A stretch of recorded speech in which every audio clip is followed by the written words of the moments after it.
అందరికీ నమస్కారం. తిరుమల శ్రీ వెంకటేశ్వర స్వామి పుష్కరిణి యొక్క పూర్తి విశిష్టత, కథనాలు, అద్భుతాలు అన్నీ ఈ వీడియోలో తెలుసుకుందాం. ఒక చిన్న విన్నపం. మీరు నా వీడియోస్ చూస్తున్నారు కానీ లైక్ ఇవ్వడం లేదు. మీరు లైక్ ఇవ్వడం వలన ఈ వీడియో ఇంకొంతమంది స్వామివారి భక్తుల వరకు చేరుతుంది. స్వామివారి పుష్కరిణి గురించి పురాణాల్లో చెప్పబడిన కథలు చాలా ఉన్నాయి. పురాతన గ్రంథాల్లో ఒక విశేషం చెప్పబడింది. వైకుంఠంలో శ్రీ మహావిష్ణువు నివసించే ప్రదేశానికి దగ్గరగా ఒక పవిత్ర శిరస్సు ఉండేదని, అక్కడ దేవతలు స్నానం చేసి స్వామివారిని దర్శించుకునే వారిని చెబుతారు. ఆ సరస్సులో పవిత్రత ఎంతో ఎక్కువగా ఉండేది. ఒకరోజు గరుడు స్వామిని అడిగాడట, భూమిపై ఉన్న భక్తులకు కూడా ఈ పవిత్ర జలాన్ని పొందాలి కదా అని. అప్పుడు స్వామి అనుమతిచ్చాడని గరుడు ఆ పవిత్ర జలాన్ని తీసుకుని వచ్చి తిరుమల కొండలపై ఈ ప్రదేశంలో ఉంచాడని పురాణ కథ చెబుతుంది. అందుకే దీన్ని స్వామి పుష్కరిణి అని పిలుస్తారు. ఇది కేవలం కథ మాత్రమే కాదు, ఈ కథ వెనుక ఒక ఆధ్యాత్మిక భావం ఉంది. వైకుంఠం నుంచి వచ్చిన నీరు అంటే భక్తికి, విశ్వాసానికి గుర్తుగా భావించబడుతుంది. ఇంకో పురాణ గాథ ప్రకారం తిరుమలలో స్వామివారు నివసించడం ప్రారంభించినప్పుడు దేవతలు కూడా భూమిపైకి వచ్చి స్వామిని దర్శించుకోవాలనుకున్నారు. వారు మొదట ఈ పుష్కరంలో స్నానం చేసి తరువాతే స్వామిని దర్శించుకున్నారని చెబుతారు. అందుకే ఈరోజు కూడా భక్తులు ముందుగా పుష్కరిణి దగ్గరికి వెళ్ళి తరువాతే ఆలయంలోకి ప్రవేశిస్తారు. ఇంకా ఒక ఆసక్తికరమైన విశేషం, పాతకాలంలో యోగులు, ఋషులు తిరుమల కొండలపై తపస్సు చేసేవారని చెబుతారు. వారు ఎక్కువగా ఈ పుష్కరిణి దగ్గరే ధ్యానం చేసేవారట. ఎందుకంటే ఈ ప్రదేశం చాలా ప్రశాంతంగా ఉండేది. నీటి శబ్దం, గాలి తాకిడి, ఆధ్యాత్మిక వాతావరణం ధ్యానానికి అనుకూలంగా ఉండేదని చెబుతారు. కొంతమంది భక్తులు చెబుతారు, పుష్కరిణి దగ్గర కూర్చుంటే మనసులో ఉన్న ఆందోళనలు నెమ్మదిగా తగ్గిపోతాయని. ఇది ఒక ఆధ్యాత్మిక అనుభూతి కావచ్చు, లేదా ఆ ప్రదేశంలో ఇచ్చే ప్రశాంతత కావచ్చు. కానీ చాలామంది ఒకే మాట చెబుతారు, ఆ నీటిని చూస్తే మనసు చాలా శాంతంగా మారుతుందని. ఇంకో మిస్టరీ గురించి చాలామంది మాట్లాడుకుంటారు. ఇంత పెద్ద పుష్కరిణి వేలాది మంది స్నానం చేస్తుంటారు. ఎప్పుడూ నీరు కదులుతూ ఉంటుంది. అయినా కూడా అది చెడిపోకుండా ఉండడం చాలామందికి ఆశ్చర్యంగా ఉంటుంది.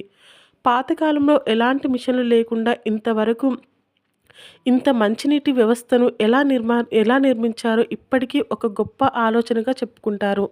తిరుమల కొండల నిర్మాణం కూడా దీనికి ఒక కారణమని అంటారు. వర్షపు నీరు కొండల మీద నుంచి నెమ్మదిగా కిందికి వచ్చి రాళ్ల మధ్యలో ఫిల్టర్ అవుతూ ఈ పుష్కరంలో చేరుతుందని చెబుతారు. ఇది సహజమైన నీటి శుద్ధి విధానం. అందుకే ఈ నీరు ఎప్పుడూ తాజాగా ఉంటుంది. ఇంకా ఒక విశేషం, పుష్కరిణి చుట్టూ నడుస్తూ ఉంటే అక్కడి గాలి కూడా వేరేలా అనిపిస్తుంది. చాలామంది భక్తులు చెబుతారు, స్వామి దర్శనం కంటే ముందే పుష్కరిణి దగ్గర ఒక ప్రత్యేకమైన అనుభూతి కలుగుతుందని. పాతకాలంలో రాజులు తిరుమలకు వచ్చినప్పుడు వారి దర్శనం ముందు ఈ పుష్కరిణిలో స్నానం చేయడం తప్పనిసరిగా చేసేవారని చెబుతారు. అది కేవలం ఆచారం కాదు, ఆధ్యాత్మిక సిద్ధతగా భావించేవారు. ఇంకా కొన్ని చిన్న కథ. ఒకసారి ఒక భక్తుడు చాలా బాధలో తిరుమలకు వచ్చాడట. అతని మనసులో ఎంతో సమస్యలు, ఆందోళనలు. స్వామిని దర్శించడం ముందు పుష్కరిణి దగ్గర కూర్చొని చాలాసేపు నీటిని చూస్తూ ఉండిపోయాడట. ఆ నిశ్శబ్దంలో అతని మనస్సు నెమ్మదిగా ప్రశాంతంగా మారిపోయిందట. తర్వాత స్వామి దర్శనం చేసుకున్నప్పుడు అతని కళ్ళల్లో ఆనందం మాత్రమే ఉండేదని చెబుతారు. ఈ కథ నిజమో కాదో తెలియదు, కానీ చాలామంది భక్తులు ఇలాంటి అనుభవాలు చెబుతుంటారు. ఇంకా ఒక పురాణ విశేషం, బ్రహ్మదేవుడు ఒకసారి ఈ పుష్కరిణి దగ్గర పూజలు చేశాడని చెబుతారు. అందుకే ఈ ప్రదేశం దేవతలతో కూడిన సంబంధం ఉన్న పవిత్ర స్థలంగా భావిస్తారు. ముక్కోటి ఏకాదశి రోజున జరిగే చక్ర స్నానం ఈ పుష్కరిణికి అత్యంత ముఖ్యమైన ఘట్టం. ఈరోజు లక్షలాది మంది భక్తులు చేరుతారు. ఆ రోజున లక్షలాది మంది భక్తులు చేరుతారు. సుదర్శన చక్రాన్ని నీటిలో ముంచి పూజలు చేస్తారు. ఆ రోజున ఈ నీటిలో స్నానం చేస్తే అది చాలా పుణ్యంగా భావిస్తారు. ఇంకా ఒక ఆసక్తికరమైన విషయం ఏమిటంటే, రాత్రి సమయాల్లో పుష్కరిణి దగ్గర చాలా ప్రశాంతంగా ఉంటుంది. నీటి మీద పడే కాంతి, గాలి వల్ల వచ్చే చిన్న అలలు, ఆ నిశ్శబ్దం అది ఒక ఆధ్యాత్మిక అనుభూతిలా అనిపిస్తుంది. అందుకే కొందరు భక్తులు స్వామి దర్శనం తర్వాత కూడా ఇక్కడికి తిరిగి వచ్చి కొంతసేపు కూర్చుంటారు. ఈ పుష్కరిణి శతాబ్దాలుగా లక్షలాది మంది భక్తుల భావాలను చూసింది. ఎంతమంది వచ్చి, ఎంతమంది కోరికలు పెట్టి, ఎంతమంది ఆనందంతో వెళ్ళారో ఆ నీరు అన్నిటినీ నిశ్శబ్దంగా చూసుకుంటూ ఉంటుంది. అందుకే ఈ పుష్కరిణి కేవలం నీరు కాదు, అది భక్తి జ్ఞాపకాలు, విశ్వాస కథలు, పురాణాల ప్రతిధ్వని. తిరుమలకు వెళ్ళినప్పుడు స్వామి దర్శనం ముందు ఒక్కసారి ఈ పుష్కరిణి దగ్గర నిలబడి మనసులో ఉన్నదంతా స్వామికి చెప్పండి. ఆ ప్రశాంతతలో ఒక అద్భుతమైన అనుభూతి దాగి ఉంటుంది. అదే స్వామి వారి యొక్క పుష్కరిణి మహిమ.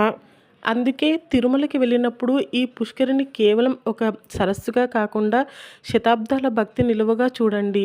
ఇది మన విశ్వాసానికి ప్రతీక, మన సంస్కృతికి గుర్తు, మన ఆధ్యాత్మికతకు నిదర్శనం.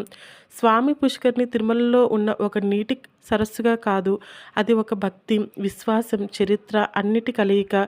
మీరు తిరుమలకు వెళ్ళినప్పుడు స్వామి దర్శనం ముందు ఒక్కసారి ఈ పుష్కరిణి దగ్గర నిలబడి ఆ నీటిని చూసి మనసులో స్వామిని జపించండి. ఆ అనుభూతి మీకు జీవితాంతం గుర్తుండిపోతుంది. ఇలాంటి మరిన్ని ఆలయ విశేషాలు తెలుసుకోవాలంటే వీడియోకి లైక్ చేయండి. మీ అనుభవాన్ని కామెంట్లో చెప్పండి. ఛానల్ను సబ్స్క్రైబ్ చేసుకోండి.